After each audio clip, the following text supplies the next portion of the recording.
새벽을 깨워 기도하시는 여러분들을 축복합니다. 특별히 혹한을 뚫고 현장에 나온 우리 자녀들에게 칭찬의 말씀을 드립니다. 저는 우리 아이들이 나중에 커서 이때를 돌아보며 추억할 것을 생각하면요, 정말 너무나도 좋습니다. 아마 설교 내용은 잘 기억 안 나겠지요.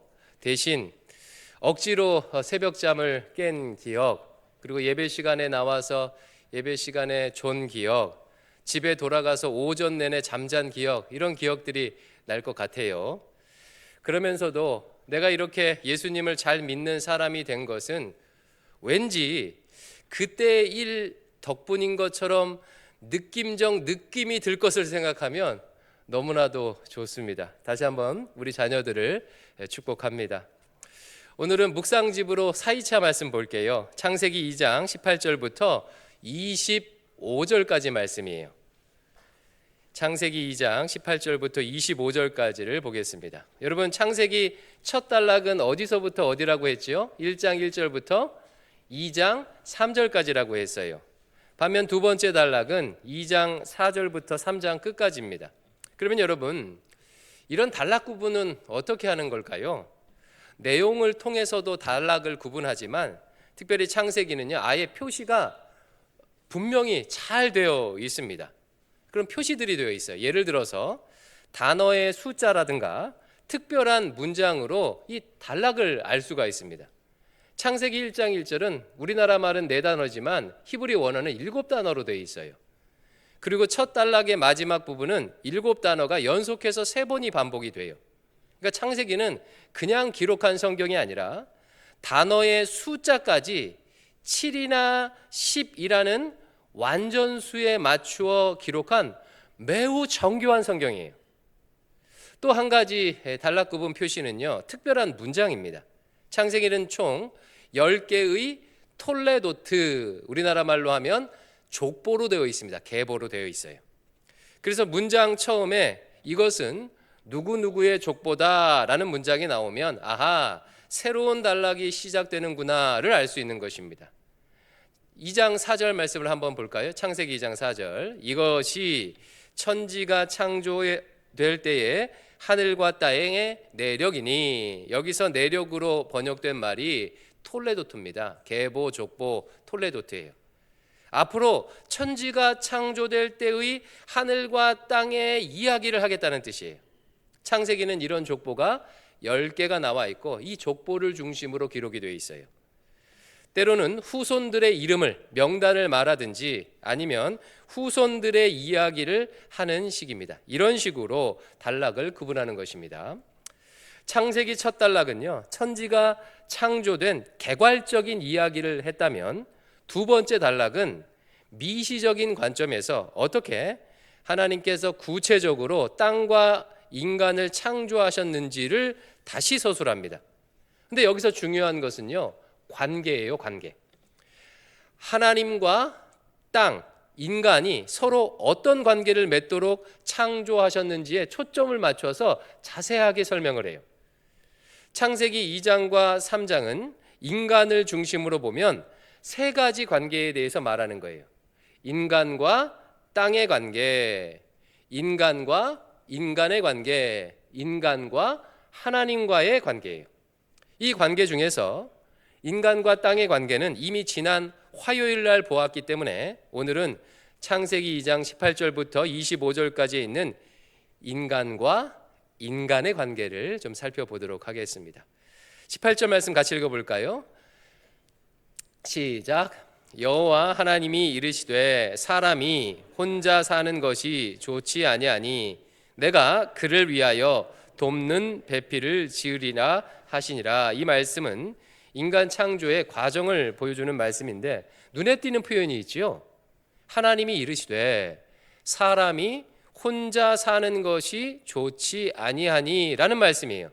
하나님께서는 6일 동안 천지 만물을 창조하시면서 창조가 완료될 때마다 보시기에 좋았더라 라고 하셨습니다. 그런데 사람을 창조하시고서는 좋지 않다고 지금 말씀하신 거예요. 그 이유가 뭐지요? 혼자 있기 때문이에요. 이에 하나님은 사람에게 돕는 배필을 지어주시기로 하십니다. 이 단어는요, 개역 개정 성경이 의역을 해놓아서 많이 오해하는 단어입니다. 개역 개정이 돕는 배필이라고 번역을 해놓다 보니까 마치 결혼할 배우자를 의미하는 것으로 생각할 수가 있습니다. 그래서 이 말씀을 근거로 독신으로 살면 안 됩니다, 창조의 질서를 거스르는 겁니다 라고 말하기도 합니다. 그러나 원문의 단어는요, 그런 이성 간의 결합의 의미를요 전혀 가지고 있지 않습니다. 돕는 배필로 번역된 단어는 원어로 하면 네게드 에제르라는 단어예요. 묵상집 가지고 계신 분은 좀 적어놨으면 좋겠어요. 네게드 에제르, 이게 이제 돕는 배필인데, 네게드는요 가까이서라는 부사예요. 그리고 에제르는 돕는 자라는 뜻입니다. 그러니까 무슨 뜻이에요? 가까이서 돕는 자, 가까이서 돕는 자를 지어주시겠다고 한 겁니다. 어떤 이성적인 결합의 의미가 없어요. 더욱이 지금 18절에 나온 사람은요, 아직 남녀가 구분이 됐습니까? 안 됐습니까? 구분이 안 됐어요. 구분이 안 된 사람이에요. 남녀 구분은 21절에 가서나 되는 겁니다. 아담의 갈비뼈에서 하와를 만든 이후부터 남녀 구분이 되는 거예요. 즉 18절 말씀은 결혼에 대해서 말하는 것이 아니라 인간이 어떤 존재인지를 말하고 있는 것입니다. 인간은 혼자서는 살아갈 수 없는 존재다. 인간은 가까이서 돕는 사람이 필요한 존재다라고 말하고 있는 것입니다. 여러분 주변에 보면 결혼을 해서 배우자는 있지만 서로 돕지 않고 혼자 사는 것처럼 담을 쌓고 사는 사람도 많이 있지 않습니까? 그렇다면 그는 결혼을 했지만 이 말씀대로 살고 있지 않는 거예요. 반면에 결혼은 안 했지만 혹은 여러 가지 이유로 홀로 살고 있지만 주변 사람들과 서로 돕고 도움을 받으며 사시는 분들은 지금 이 창조의 질서대로 살고 있다고 할 수 있는 것입니다. 하나님은 인간을 창조하실 때 혼자 살도록 창조하지 않으셨습니다. 가까이서 돕는 자가 필요하도록 창조하셨어요. 이것이 인간의 실존입니다.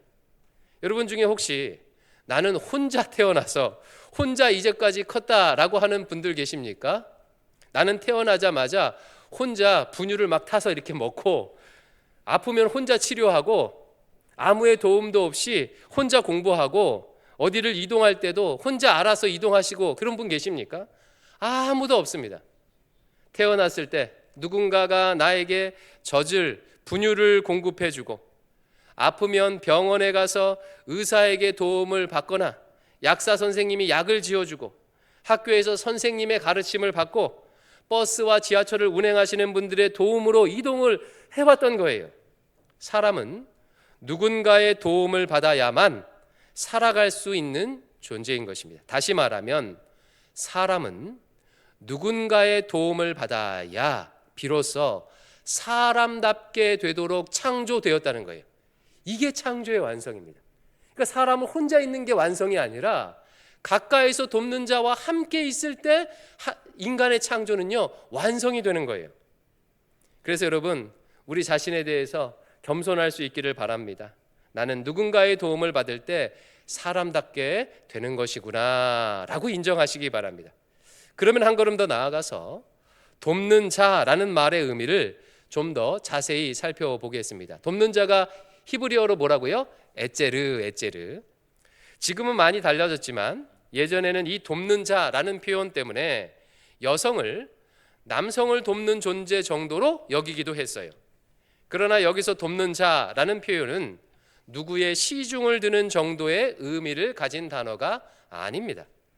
에제르라는 단어는 하나님께서 인간을 돕는다라고 할 때도 사용하는 단어예요.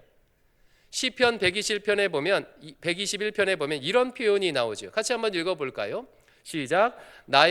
내가 산을 향하여 눈을 들리라. 나의 도움이 어디서 올꼬? 나의 도움은 천지를 지으신 여호와에게서로다. 여기서 도움이 에제르입니다. 하나님께서 나를 도우신다.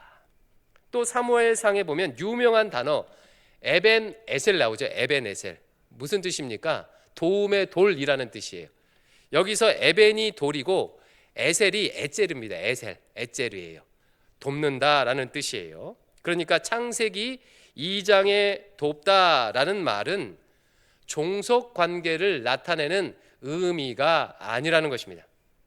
그러면 어떤 의미를 가지고 있는가? 크게 세 가지 뜻을 가지고 있어요. 첫 번째는요, 대등한 관계에서 돕는다. 두 번째는 반대하면서 돕는다. 세 번째는 하나님의 도우심을 대신한다라는 의미를 가진 단어입니다. 먼저 대등한 관계에서 돕는 것이에요. 아랫사람이 윗사람을 돕는 것이 아니라 서로 대등한 인격으로 돕는 거예요. 예를 들어 부부가 서로 간에 돕는다고 할 때는요, 남편과 아내가 서로 대등한 관계에서 돕는 것입니다. 과거 가부장제가 이 세상을 덮고 있었을 때는 그러지 못했었지요. 여성은 남자에게 종속이 되어서 지아비를 섬겨야 했습니다. 그러나 성경은 분명하게 말해요. 남녀 모두 하나님의 형상으로 지음받은 존귀한 존재다. 대등한 존엄성을 가지고 있다라고 말합니다.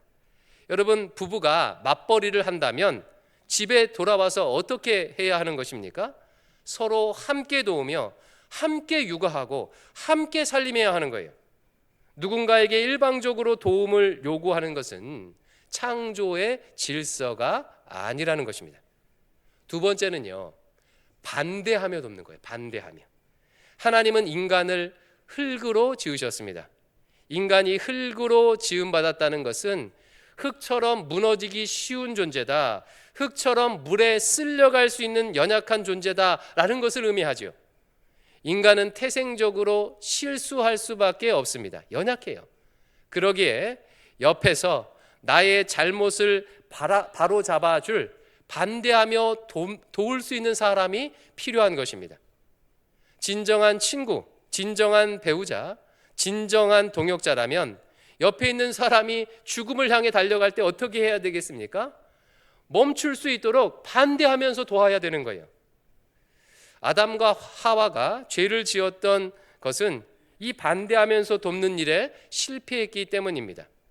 창세기 3장에 아담과 하와가 선악과를 따먹을 때 뱀이 유혹하는 장면이 나오죠. 본문에 보면요, 뱀이 하와를 유혹할 때 단수인 너를 써서 유혹하지 않습니다. 복수를 사용해요. 너희가 결코 죽지 않는다. 너희가 그것을 먹는 날에는 너희 눈이 밝아져서 복수 대명사를 썼어요. 하와도 우리가 먹을 수 있다라고 복수로 대답했습니다. 즉 뱀이 하와를 보고 말했지만 그 자리에 아담도 함께 있었다는 거예요. 여러분, 그러면 아담이 어떻게 해야 되죠? 선악과를 먹는 것을 반대하며 도왔어야 하는 거예요. 하지만 아담은 반대하며 돕는 일에 실패했기에 둘 모두 죄를 지었던 것입니다. 세 번째, 에제르는요, 하나님의 도우심을 대신한다라는 의미를 가지고 있습니다. 하나님은 우리를 돕기 원하시는 분이시죠. 그런데 우리를 도우려고 할 때 대부분 인간 대리자를 통해서 도우세요. 이것을 보여주는 것이 오늘 본문 말씀이에요. 하나님은 아예 창조 질서로 사람이 사람을 도울 때 사람 같게 되도록 창조하셨어요. 아기는 엄마의 도움을 받도록 하셨고, 학생은 선생님의 도움을 받도록 하셨고, 외로운 사람은 친구의 도움을 받도록 하셨습니다. 인간 대리자를 통해서 하나님께서 우리에게 도움을 베푸시는 것입니다. 그러므로 내가 누군가를 돕는다는 것은 어떤 의미겠습니까? 내가 하나님의 창조의 조력자로서 사람을 창조하는 일에 동참하는 것을 의미하는 것입니다. 내게 주신 아이를 잘 도와서 양육하는 것은 그 아이가 온전한 사람이 되도록 만드는 위대한 일이에요. 하나님의 창조의 일에 동참하는 것입니다. 특별히 장애가 있는 분들, 가난한 사람들, 외로운 사람들을 돕는 것은 그가 사람다운 사람이 되도록 하는 하나님의 창조에 내가 조력자료 참여하는 것을 의미합니다. 나의 도움으로 인해 그를 향한 하나님의 창조가 완성되는 거예요. 여러분 정말 놀랍지 않습니까? 그러므로 사랑하는 성도 여러분, 내가 맡은 직분이나 직업을 이런 식으로 생각하며 자부심을 가지시기 바랍니다. 내가 이렇게 운전하는 것은 저 사람의 창조의 완성에 동참하는 것이다. 내가 이렇게 만나게 식사를 제공하는 것은 저 사람의 창조의 완성에 기여하는 것이다. 내가 순원들을 섬기는 것은 저들을 향한 하나님의 창조에 내가 조력자로 일하는 것이다 라고 여길 수 있기를 바랍니다. 본문을 보면요, 한 가지 더 주목할 것이 있어요. 하나님께서는 사람이 혼자 있는 것을 보시고 돕는 배필을 지어야 되겠다라고 하시고서는 19절 말씀에 다소 의아한 일을 하십니다. 19절 같이 한번 읽어볼게요. 시작. 여호와 하나님이 흙으로 각종 들짐승과 공중에 각종 새를 지으시고 아담이 무엇이라고 부르나 보시려고 그것들을 그에게로 이끌어 가시니 아담이 각 생물을 부르는 것이 곧 그의 이름이 되었더라. 들짐승과 새들을 아담에게로 데려가시는 일을 합니다. 이게 돕는 배필을 지어주겠다 하시고서는 여기서 아담이라고 기록해 놓은 단어는 앞에 있는 18절과 똑같은 사람이에요. 사람. 아담이라고 해놓으니까 우리는 자동적으로 이렇게 남자를 떠올리게 되는데요, 아직까지 남녀 구분이 됐습니까? 안 됐습니까? 안 됐어요. 안 됐습니다. 21절에 구분이 돼요. 그냥 그 아담, 그 사람이라는 단어예요. 하나님은 사람에게 동물을 데려가셨어요. 그러자 사람이 동물들의 이름을 지어 주었습니다. 그 결론으로 20절 말씀에 이렇게 말합니다. 20절.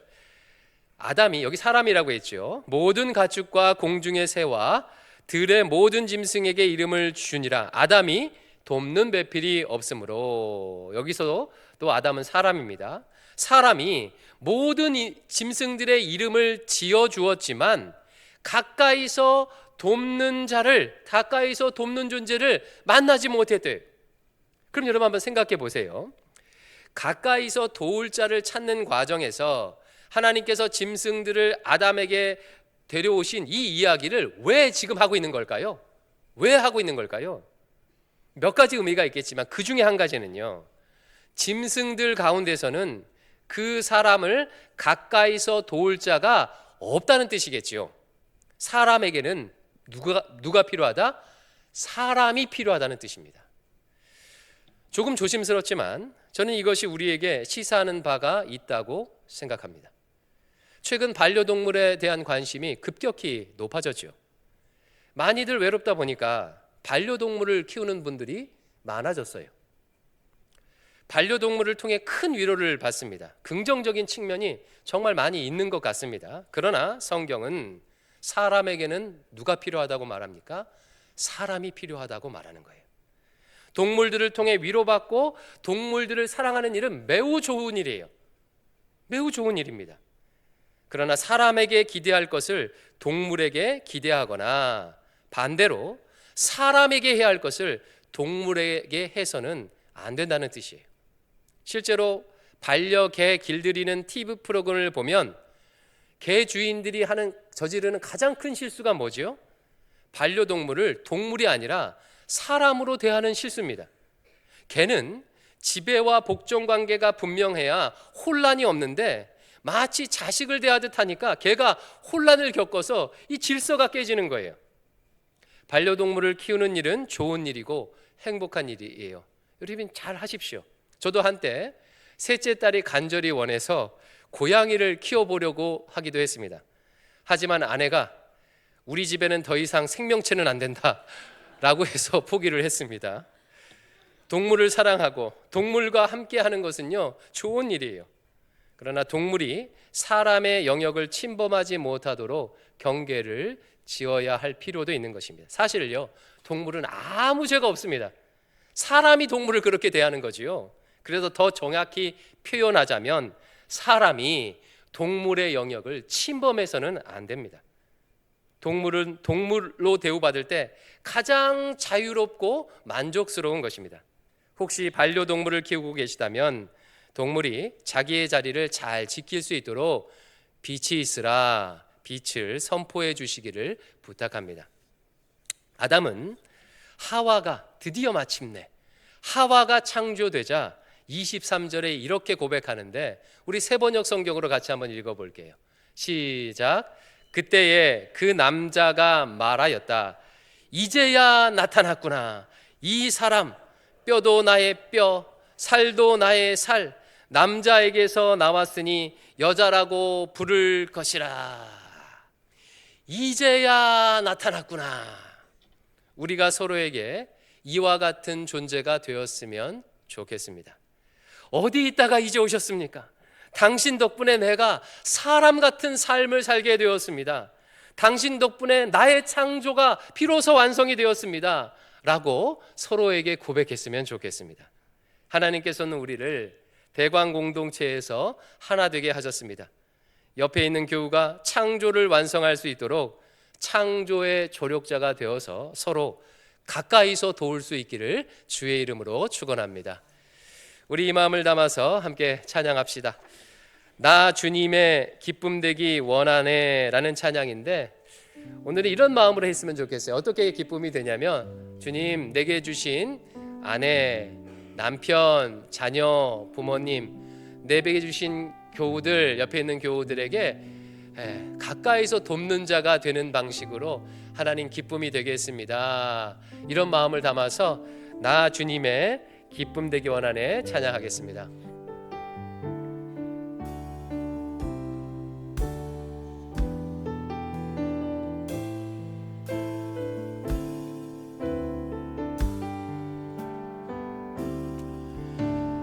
나 주님의 기쁨 되기 원하네.